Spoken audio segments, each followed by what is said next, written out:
కాదు.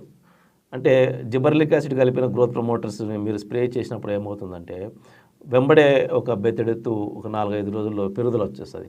కొత్త ఆకులొచ్చేస్తాయి. రాగానే అయ్యో! అదేదో పని చేసిందే అన్న భ్రమలో మీరుంటారు. కానీ మళ్ళా ఒక 5, 6 రోజుల తర్వాత మళ్ళా ఆ ఆకు కూడా బొబ్బర తెగులొచ్చేస్తది.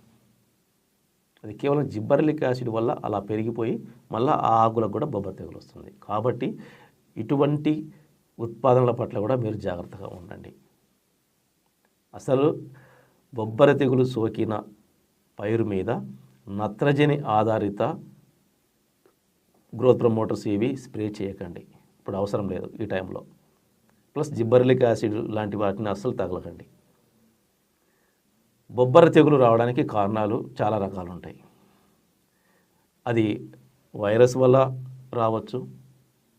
అంటే భూమిలో ఆ వైరస్ ఎక్కువ ఉండిపోయి మనం పైరు వేయగానే మొక్కలకు వ్యాపించి ఆ వైరస్ వల్ల రావచ్చు. లేదా బోరాన్ లోపం అధికంగా ఉన్న బొబ్బర తెగుల్లాగా వచ్చేస్తుంది. లేదా ఎర్రనల్లి, తెల్లనల్లి, తామర పురుగు ఇవి ఎక్కువైనా సరే బొబ్బరలాగా అంటే ఆకు ముడుచుకుపోతుంది. మనము ఇదేదో గమనించాలి. అంటే బోరాన్ లోపం వల్ల వచ్చిందా, లేకపోతే వైరస్ వల్ల వచ్చిందా,